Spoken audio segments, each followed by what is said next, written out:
আসসালামু আলাইকুম, সবাই কেমন আছেন? আজকে আপনাদের মাঝে আবার একটি নতুন রেসিপি নিয়ে আসলাম।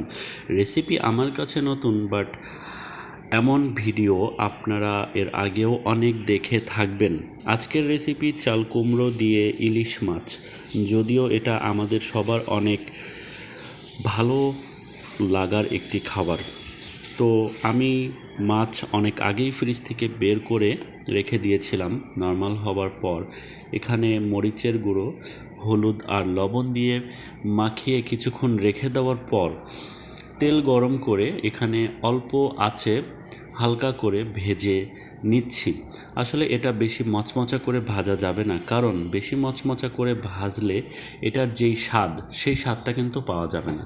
আর ইলিশ মাছ মানেই একটা ফ্লেভার, এর বড় হোক বা ছোট।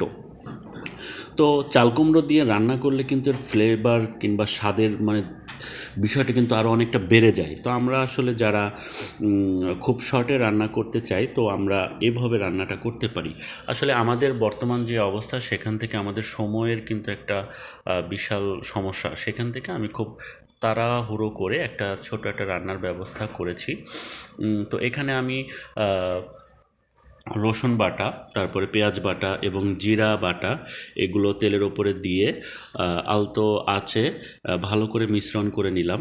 এটা ভালো করে কষাতে হবে যতক্ষণ না এখান থেকে তেল ছেড়ে দেয়।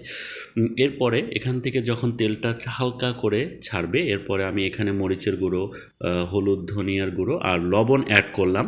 এরপরে এগুলো ভালো করে নাড়াচাড়া করে মিশ্রণ হয়ে গেলে এখানে হালকা পরিমাণ একটু পানি দিয়ে এটাকে ভালো করে মিশ্রণ করে কিছুক্ষণের জন্য কষাতে হবে। বিষয়টা কষাতে হবে এমনভাবে যাতে করে এটা থেকে যখন তেলটা ছেড়ে দেবে তখন কিন্তু অনেকটা কষানো হয়ে যাবে। তবে মশলাটা কিন্তু বেশি কষানোও যাবে না, মশলাটা এমনভাবে কষাতে হবে যাতে করে এর থেকে সেই কাঁচা গন্ধটা না আসে। এরপরে সবজি কাটাগুলো এর সঙ্গে ভালো করে মিশিয়ে নিতে হবে, যাতে প্রত্যেকটা সবজির গায়ে মশলাগুলো ভালো করে লাগে। কারণ আমি এখানে কিন্তু বেশি পানি অ্যাড করব না।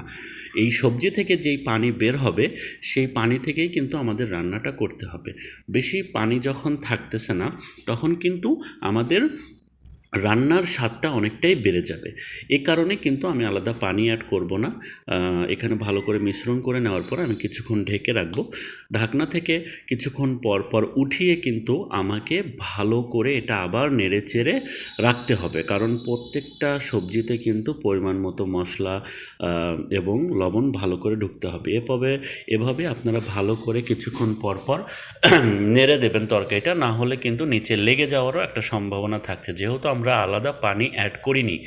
তো এভাবে আলতো আছে কিছুক্ষণ পর পর আপনারা এভাবে রান্না করতে করতে দেখবেন যে আপনার সবজিগুলো যখন অনেকটা সেদ্ধ হয়ে যাবে এবং মশলাগুলো ভেতরে প্রবেশ করবে, তখন কিন্তু আপনারা রান্নাটা শেষ করার যেই প্রস্তুতিটা সেটা নিতে পারবেন। যখন আপনারা দেখতেছেন যে আপনাদের সবজিটা নিচে ধরে যাচ্ছে, তখন আপনি চাইলে একটু পানি অ্যাড করে নিতে পারেন।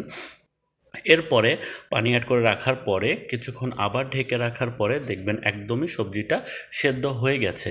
এখন আপনার ঝোল কতটুকু রাখবেন, ততটুক পর্যন্ত আপনি এর সঙ্গে পানি অ্যাড করবেন। তো আমি আসলে যতটুকু আমার প্রয়োজন, আমি ঠিক ততটুকু প্রয়োজনে এখন এর সঙ্গে পানি অ্যাড করে নেব। যার যতটুকু প্রয়োজন, এটা মশলা বলেন, লবণ বলেন, পানি বলেন, এটা আসলে এক একটা তরকারির ওপরে এক এক রকমভাবে ডিপেন্ড করে। আমি এরপর কিছুক্ষণ রাখার পর যখন ঝোলটা আবার ভালো করে গরম হয়ে যাবে, পানি মিশে যাবে, তখন আমি মাছগুলো অ্যাড করে দেবো। তবে মাছগুলো দেওয়ার পর এগুলো কিন্তু ঝোলটা নিচে দিয়ে দিতে হবে, যাতে করে এই টোটালি ঝোলটা যাতে মাছের সঙ্গে মিশে যায়। এরপরে আপনি চাইলে কিছু জিরে ভেজে গুঁড়ো করে এর ওপর দিয়ে যখন ছিটিয়ে দেবেন, তখন কিন্তু তরকারির স্বাদটা আরও দ্বিগুণ বেড়ে যাবে।